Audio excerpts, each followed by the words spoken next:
like that, it explains to me at a shamanic level, like suicide and things like, why is a soul, they're so wanting to get out of here. They want to get out of their body. They want to get the hell out of this place, off this planet. And I feel like the empowered choice is, if we remember we signed up to come here, if we all show up, if we all anchor in and we ground our energies and our intentions and powerfully join together in unity, we're going to create a beautiful heaven on earth. But there's so many of us that are kind of floating off because we feel powerless. We feel afraid. We're not sure what's happening in our movie. And so in that fearful place, sometimes we kind of fantasize about escapism instead of really being here now. Does that make sense, Amnon? Yes, like, it does. Present here now. Yeah. So I guess the bottom line is, ascension does not mean floating up. Ascension can be you standing here on the ground, and you can ascend even standing up. Yes. And grounded. Okay. Yes, ascension is really, it's a consciousness thing. Okay. So as we're ascending into higher realms of consciousness, it's just our consciousness becomes more pure and more aware. And in essence, our consciousness is always there. But as we're in the ascension process, we're just like allowing the filters to be cleared, if you will. All those filters that have blocked that flow. And as we allow that to happen, we're here to anchor that in. And so, like, as I'm speaking on the show today, that's part of my soul mission, is to go through these experiences and very transparently and truthfully mirror them back to humanity and help them understand, help them realize we're all one, and we're not here to escape. We're not here to go, I've talked about like people and they're doing drugs and they're at raves and they're partying and they're wanting to buy these spiritual experiences, and really it's like some people are like, I gotta hurry up and ascend. Like, that's like this super cool thing that we do these days. Like, it's like the cool thing to do is to ascend. It's happening. We don't have to even do anything. We don't need to make anything happen. It's just really being present and realizing that as we clear the layers of that old collective consciousness, we're actually allowing more purity of source to flow through. Like Christ consciousness, he was so awake and aware and self-realized, and he was there to help humanity wake up. And that's what we're becoming the embodiment of. Like, I had a meditation the other day. The day I ended up in ER, ironically, I was in meditation and I saw my body just like rays and beams of light shooting out of my body in meditation. And the consciousness that streamed in was, I am the embodiment of the Christ consciousness, fully realized. And I realized that is who I am. I am not waiting for Jesus to come out of the sky, though that would be kind of cool, but I'm really embodying Christ consciousness. And each of you that are open and receptive to giving yourself so fully to the light, that is what you're here to do as well. We're here to embody that consciousness, and we're not here to run away or try to get off the planet. We're here to anchor in and get to work, like do our work, be diligent and be focused with our laser beam focus and intention on the mission and on what makes our hearts so happy and makes us feel joyous, and to honor that. And I feel like a big part of why a lot of souls are in a floating away energy is that they're not honoring their true divinity. They're not being true to self. They're not being authentic. And when we're not living our authentic truth, it starts to feel painful, and then we want to escape. So does that kind of help? Yes, it does. Okay. Is Cindy got any comments? Nope. Okay. So, yeah, that's pretty much, let's see, did I finish reading it? So again, being mindful, what we focus on, what we think of, what we speak of, we're creating. All of us. So we're really shifting out of this old unconscious movie where some of us just did things and we pretend we don't know what we're doing. We're waking up, we know what we're doing. And so now it's about shifting and reprogramming the habits to react and be reactive to being present and receptive. And that's, every one of us will have to cultivate that discipline to be receptive rather than reactive, and to realize that no one is choosing, like Cindy, no one chooses Cindy's thoughts. No one speaks Cindy's words or chooses Cindy's actions but Cindy. and no one thinks my thoughts or chooses my words or my actions but me. And so we're at a place in consciousness where, as we own this and we stop denying our power, we stop playing small, we will start to really embody our divinity, and we will start to show up more fully. Like, as warriors of light, I feel part of that calling as a warrior of light is to step fully in as that samurai warrior and to show up with everything you are, not to go running because the battle's coming. And so whatever form that battle may be taking for each of us, we're really being taught to not run and be afraid, but to step more fully into our mastery and step more fully into embodying the love and light we are, so that we can really be the global shift leaders we came here to be. And there's so many of us that are here to lead the way and be the way showers. And it's really important right now that if any of you are being tested to walk from careers or to walk from relationships, to listen to your higher heart calling you because you have a destiny to fulfill, it's important that we listen to that, even if it scares the freaking shit out of you. So, because I'll tell you, I'm totally mirroring this to all of you, that Spirit asks a lot of me. And sometimes I'm like, oh, are you serious? Like, you ask so much of me. And then when I really get present, I'm just like, okay, you ask so much of me because I am capable of it. And I know that I actually signed up for this. Like, in my cells, in my soul's knowing, I know I'm capable and I can do this.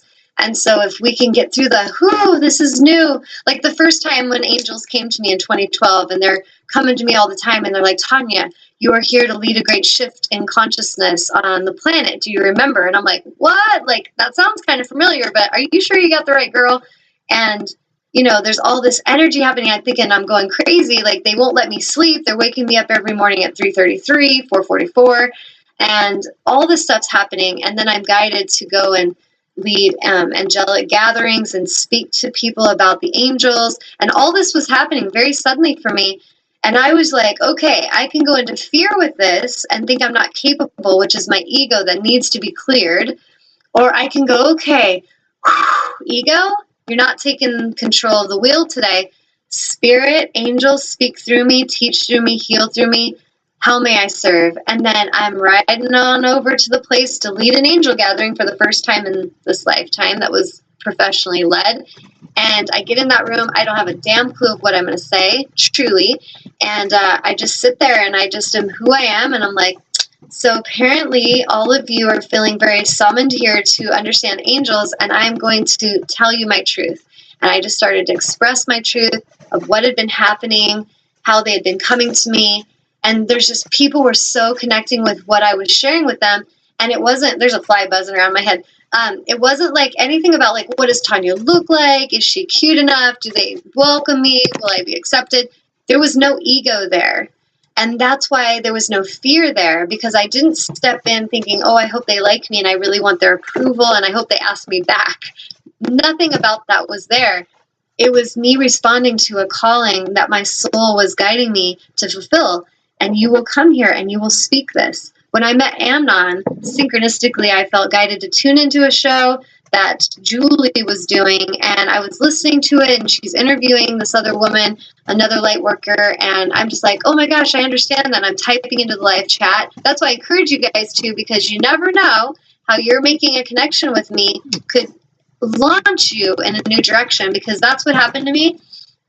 I'm like typing away, talking to Julie, and she's like, whoa, this girl Tanya's got a lot of amazing things to say, and how interesting. And so after that, Julie's like, I would like to interview you and talk to you about this angelic or clearing work you're doing. And I was like, sweet, my angels actually said there was opportunities and doors of opportunity were coming. So we chat, she interviews me, Amnon is a part of that. And then Amnon's like, Tanya, you're a natural. Have you ever thought of having your own show? And I was like, I've totally been calling that forth. And I've totally been, my angels have been saying to be prepared for new platforms that were going to be opening for me. So do you see what I'm mirroring to all of you? That the magic, the reason that my life flows so beautifully is I listen to the magic and I move with it and I don't resist it, even if it scares the shit out of me. And I remember Amnon, do you remember Amnon? You were kind of like, well, did you write down notes? Because you got an hour show and you might want to have some stuff written. And I was like, oh, it's okay. They're going to channel through me. And he's like, do you remember that? I remember. I always tell it to hosts that they need to have talking points. Yeah. Yeah. And I mean, and I get where Amnon was coming from, because he's like, here's this new girl.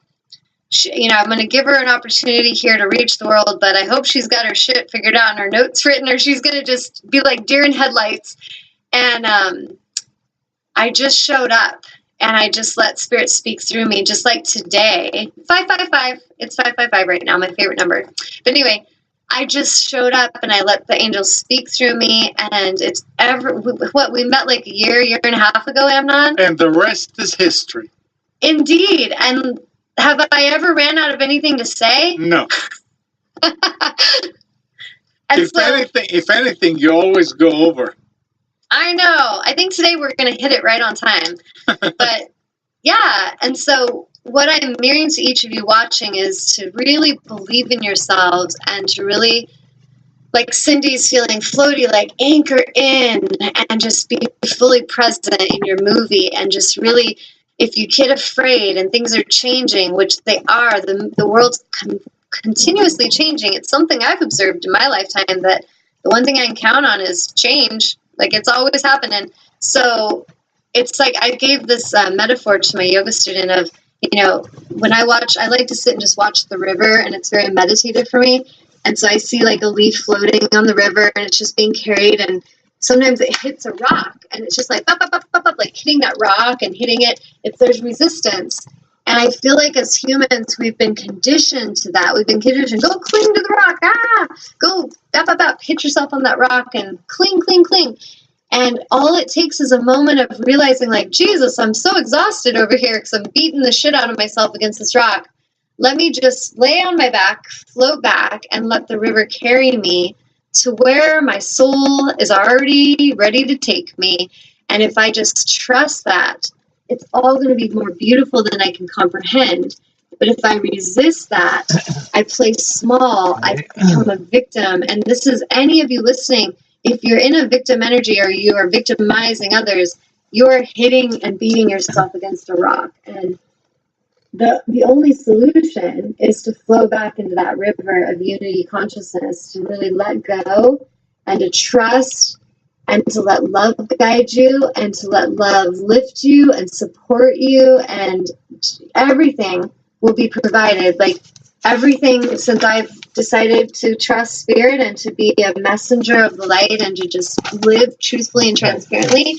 Have things changed in my movie? Yes. Have people rejected me and slammed doors in my face? Absolutely. Have, things changed? Yes. But has there been beauty and magic and miracles, and does my life get better every day? Yes.